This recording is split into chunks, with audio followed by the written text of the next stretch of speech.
मुख्यमंत्र्यांना भावना पोहोचवणारे नाही तर मुख्यमंत्र्यांचे हस्तक बनवून लक्ष्मण खून केला त्यांचं समर्थन हे लोक करतात, वाल्मिकांचं समर्थन करतात। या शब्दाशी ज्यांनी स्वतःला नातं जोडून घेतलं होतं ते श्रद्धांजली अर्पण करायला मी 25व्या दिवशी आलोय।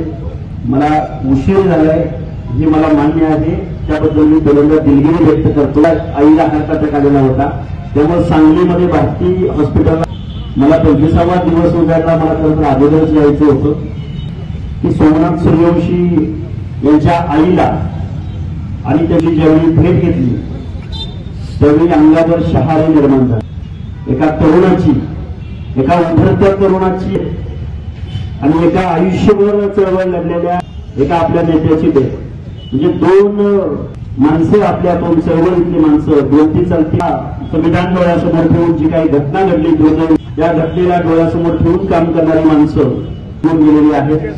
त्यांच्या प्रती मी पहिल्यांदा श्रद्धांजली आणि सोमनाथ सूर्यवंशीला जबाबदार असलेले वर्दीमध्ये अधिकारी आहेत त्यावरती सदोष मनुष्यवधाचा गुन्हा दाखल व्हावा असे एक आंदोलक म्हणून कार्यकर्ता, मी कुठला आमदार खासदार वगैरे नाही किंवा कुठल्या पक्षाचा नाही, पण एक चळवळीमधला कार्यकर्ता म्हणून मी असं मनोगत व्यक्त करेन की त्या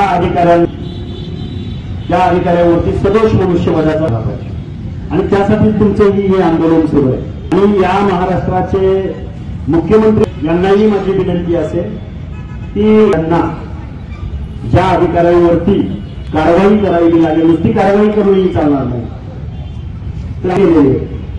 आणि गोष्टी ऐकल्याने त्यांच्या आईच्या तोंडून ऐकल्या।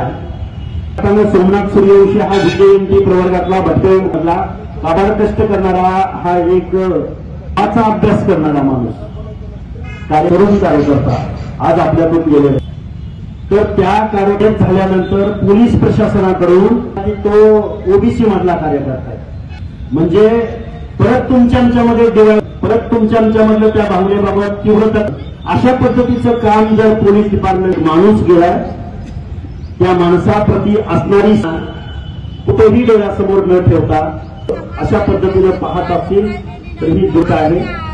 आणि मी या तुमच्या आंदोलनाला यायला आलो आणि सपोर्ट करत असताना माझी चळवळीमधल्या कार्यकर्त्यांना विनंती आहे, एक असलं पाहिजे, आपल्या संविधानाप्रती एक असलं पाहिजे। रोजी ज्या काही घटना या महाराष्ट्रामध्ये या देशामध्ये घडत आहेत त्यांची एकी असली पाहिजे।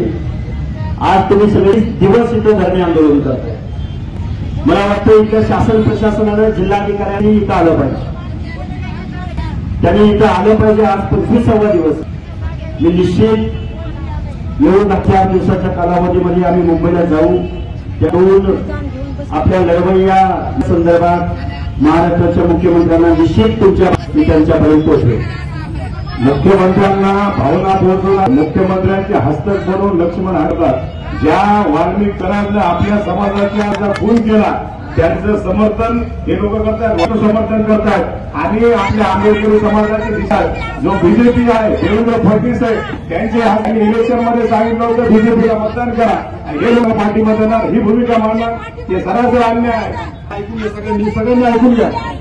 आणि विजय वाकोरे यांना श्रद्धांजली अर्पण करण्यासाठी आता मला अरे कोणी जातात, आता पक्ष कार्यकर्ता नाही, अरे बरं ठीक आहे का मागू जिल्हाधिकाऱ्यांना म्हणू, जिल्हा आपल्याला बोलू का जिल्हाधिकाऱ्यांबद्दल? मी भाजपचा कार्यकर्ता नाही, पहिली गोष्ट। मी काल सगळ्या चॅनल्सवरती तुम्ही बघावं, मी कुठल्याही बाजू घेतलेली नाही। काल बोललेलो आहे की माझा फोटो त्यांच्याबरोबर असेल, त्यांच्याबरोबर शरदचंद्रजी पवारांचा पण फोटो आहे, त्यांच्याबरोबर मुख्यमंत्र्यांचा फोटो आहे, बरोबर बजरंग बाप्पा सोनवणेंचा, त्यांच्याबरोबर सुरेश दसांचा फोटो आहे, आणि माझाही सगळ्यांना समान न्याय लावा ना। मी कार्यकर्ता म्हणून लढणार, मला कुठेतरी वेदना झाली म्हणून मी इथून 450 मीटरवरनं मी इथं आलोय की माझा एक भक्तविमुक्त झाला सोमनाथ सूर्यवंशी वडार समाजातला कार्यकर्ता आहे, त्याची हत्या झाल्या आणि ती वर्दीकडून झाल्या। खरात साहेब तुम्ही आणि मी खूप माझं आणि तुमचं एकच आहे, मी नामदेव ढसाळांवरती पीएचडी करणारा कार्यकर्ता, मी नामदेव ढसाळांच्या सहवासात विद्यार्थी दशक मला खूप नाही, पण मी चळवळीतला कार्यकर्ता आहे पहिल्यांदा।